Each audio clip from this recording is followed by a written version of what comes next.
Oh, Fama la Clinica are words that for some of us are emotional. The picture you just saw of the clinic, most of you saw that when you came. There are a few of us here that wasn't there when we came. And so I don't want to bore you, but I was requested whoever had the idea of building the clinic, where did it come from? Why did it happen? So I'll go back. My wife and I served our 1W service in El Salvador from 64 to 68. And on Thanksgiving Day of 65, one of our VS men, Floyd Miller from Hutchinson, Kansas, drowned in the Pacific Ocean. Spent 2 nights in San Salvador trying to contact the family. We finally buried him on Monday, and we were just completely bushed. He was buried in the outpost about 30 miles from where we lived. We came home in the afternoon. There was a man walking around our house. And he said, "I'm Paul Eichhorn. I'm on the way back from Paraguay, and I want to tell you my mission." And we said, "Sorry, Paul, we're pushed. We can't even listen to you tonight. We'll do it tomorrow." So that's what we did. Paul said her mission is to move their family plus all the other families he can, because there's an agreement between the government of Korea and the government of Paraguay they can bring the orphans that have from the recent Korean War to Paraguay, and every family can have 50 Korean orphans. So his idea was, it's all kinds of cheap land in Paraguay, and buy this land, bring the orphans and the families from the U.S., orphans from Korea, the families from the U.S., and we're going to take care of these children. Vision of Paul Eichhorn. That was Thanksgiving 1965. We as a unit in El Salvador had boys in the outpost. They all came in for the weekend. Tradition was every Saturday night to play Scrabble. It was before the cell phones and all that. So Saturday night, about a year later, it was December 1966. We had no telephone service. There was one in the village about 5 blocks away. A little boy comes and knocks on the door. And from the telephone houses, and for us that meant only one thing: serious emergency. So I never even told the others. They kept on playing. I went with the boy. I didn't know what to expect from the telephone. "I'm Paul Eichhorn. We're at the American Embassy, a whole family. Can we come out to your place for the weekend?" So I took the van. It was 9 o'clock in the evening, I think, Saturday night. Went to American Embassy in San Salvador, 30 kilometers away. Paul, Amanda, and 10 children. Suitcases to move to Paraguay. And in those days, we communicated only with letter, telegraph. These were the aerograms we used to send home to our parents. And I have here that, just read one paragraph that I wrote home to my parents. The other Saturday evening, we got a call from the American Embassy and didn't know what to expect, but it turned out to be a very pleasant surprise. The Paul Eichhorn family was waiting on us. They were here from Saturday evening till Tuesday evening. Praise the Lord for their willingness to be used to the Lord to open the work in Paraguay. The sacrifice which they are making is very challenging to us, not knowing that later we'd move down there and work with the Eichhorns. I don't know how the Lord all put this together, but I praise Him for this. In my mind, it's just like yesterday. When I took him to the San Salvador airport, it was not from walking on the building to the plane. Down on the runway out to the big Pan American, on a 707 jet, and I can see Paul had, I guess we didn't offer to walk the photos. Anyhow, he had this plastic bag, and man, and the 10 children behind him, I could just see him go out on that Pan American plane head to Paraguay. So those are, I don't know if that what planted seeds in us or not, but that was then in 1966, December. And then of course, we came home in 68. that AMA asked us to consider moving to Paraguay to build the clinic. After that, the Icorns and the Beaches were there in Paraguay. Paul requested AMA to come and build a clinic. He realized that we need some medical attention, and really the closest hospital was Oviedo at that time. Somerville had a small hospital, but mostly for their people. To realize what some of the AMA committee went through to even consider this project. For example, you young people today, you've got all kinds of opportunities. You've got CAM and all this. Back there, it was not that. AMA was very young. They didn't have much experience in this. And so, one of the things that Paul had done, he had become friends with this Dr. John Schmidt, which was the young doctor's grandfather. And he had a leprosy clinic in Kilometer 81. And I have the letters here from AMA and Paul himself, and I suspected that the AMA committee was a little leery of working with these leprosy patients. And so I took the privilege this afternoon to go over and visit Paul's father, Jonas J., because he was on the AMA board. And I got from the letters that we don't want to get involved with those people. And so I have a letter here where they went to Louisiana when Dr. Schmidt was home from furlough to ask him some questions. And the way he answered, he said, oh yeah, we had 500 workers, not one contacted leprosy. And so I asked Jonas, is that what you're... Yeah, he said, you know, leprosy, we didn't want to get involved. That could be contagious. And so Dr. Schmidt explained what that disease really is. So those were some of the first things. Now, Dr. Schmidt, when they got involved with him, he wanted, first of all, to have a leprosy clinic and a rehabilitation program. So he suggested we go out there to that colony, get 250 acres, divided out in 5-acre plots, and get move these families out there for rehabilitation.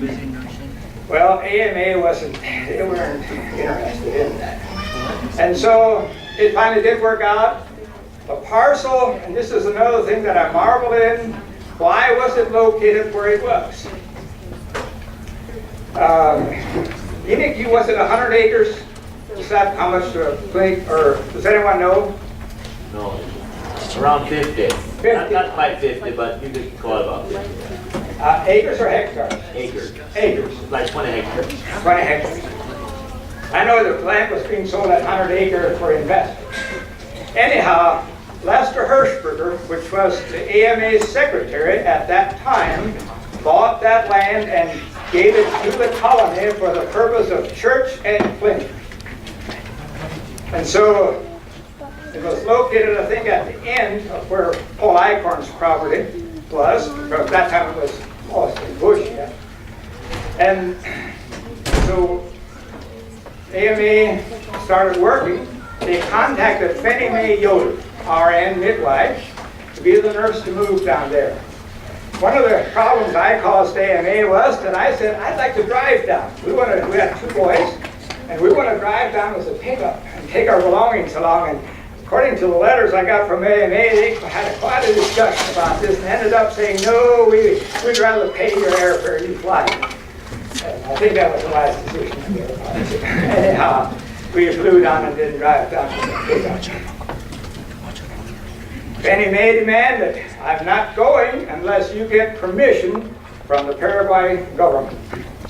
And so Lester Hirschberg and I made a trip, went down, and that was a miracle in itself. How that we met with the Minister of Health and got official signed papers to go ahead. After Lester had booked the flights, Wayne Weaver, which was a doctor from Holmes County, then living in Virginia, heard about this. He had a personal friend from the Paraguayan ambassador in Washington. He went and Wayne had a 10-minute visit and got his card and gave it to Lester, and that's what we took down to Paraguay and to these ministerial offices. And before we left, we had a sign from the Minister of Health for permission to build the clinic in Paraguay. Then, of course, I drew the plans. And when we got there then in 1970, the house, which is now the clinic house, was, I say, roughed in. So our first project was to finish that and then start with the clinic. The foundations were poured, and I don't know how to say this, I don't want to say this, but they had about 2 or 3 rows of Laban, Abraham Laban's brick laid, and I was too gringo for that, and I'm sorry, but I said we need, I think, a little better material. So I got his son, Abe, to go to out close to the Brazil border, which is now Ciudad de Este. At that time, there was nothing there but a few houses. They had a cement block factory that used wooden forms, and they poured the concrete in, then put the forms off and made more. You know, every time they did, a little wood wore off, so by the time we got our blocks, they were more like lap siding blocks. And so I got Abe with his Hennemock truck to go out there to get these blocks, and said, if my memory serves me well, that truck had more black smoke than power. He barely made some of the hills between Brazil and us. It was that little block. So those were some of the beginnings. Alvin Auto then, they moved down, and he was a mason, so he laid the blocks for the clinic. I might go back just a little bit. When that plot was cleared, Enoch tells me that Bob Slaybaugh had a pickup, and they went back to Medellin, Fondo, and all that, and gathered up the people, and they had just crowds of people coming in, copiando and cleaning up the lot. They were enthused about having a clinic there. It was a project then, AMA, the community, and the local church. From the letters that I have here, AMA was very concerned that they would work with the local church in whatever is being done. And so that was part of the beginning of the clinic there. Getting back to why that the clinic was located at the place it was. And then here's part of it. I translated the speech last year that I gave there into English for AMA committee's sake. I'm going to just read a little bit here what I felt the Lord was working in all this. I don't think AMA had a vision or a goal that this would be a medical institution, you know, forever. It was a mission. There was something that they had in mind. Christ taught us that we need to minister to the whole man, physical and spiritual. So it was not only a medical attention, but also a spiritual attention. So that's what, like we had devotions with the women that were there with their babies from the beginning. We had literature there, and also from the letters. Now these letters, you know, I read my own letter. And that is because before my mom died, she came with all the letters, a lot of these letters that we had written from Salvador and Paraguay. Back there, it's not telephone. And said, do you want these? And I said, yes. They're very precious. So there's where I got a lot of these information, those letters that we had written back. From these letters, I read also that very early there in the beginning, Mr. Lopez, which is sentenced here today, came over, and they were so helpful at the clinic, and they have been ever since. We had people come that all they could speak was Guarani, and none of us could speak. So we had to go across the street. Sometimes the children had to go way out in the fields and get Papa Lopez to come in and translate for us so that we knew what these people wanted. But also there was, he was a Catholic, and we had many good conversations. He told me once that, you know, he's having doubts about the Catholic Church. He came over in the evening. Brother Neil gave him a Bible, and he started reading. And so we had these discussions. I have the letter here dated when Mr. Lopez asked me, what does it take to become a member of your church? So this was God working. And I said, I think that's the reason that clinic was put at the spot. God knew why. There were souls seeking then already, and he knew how, just where to put them. And so, yes, we have this from his family here today. So this is what the clinic needed help, and the Lopez family not only was willing to help, but helped in many ways. I said how that they helped. And then it's to communicate with our families, we only wrote these letters, and this is where I have that he had asked to become not only interested in Bible study, but also a member. And I'm going to close with, someone has said, it's not a tragedy for someone to die or something to be finished or closed. The tragedy is when someone dies or something is finished, closes without the mission completed. And I believe that the clinic fulfilled its mission. I know it was hard. People in the community especially, Porfirio and Maria especially, they didn't like to see the clinic closed. And many others. But I think I said AMA had a vision, and I think it's moved on. That was made possible by a lot of you that were there in this work that God could use for His praise and His glory. Another thing that happened the very day that the clinic was closed, in the morning it was raining. And so I believe even the weather recognized the sadness of the day.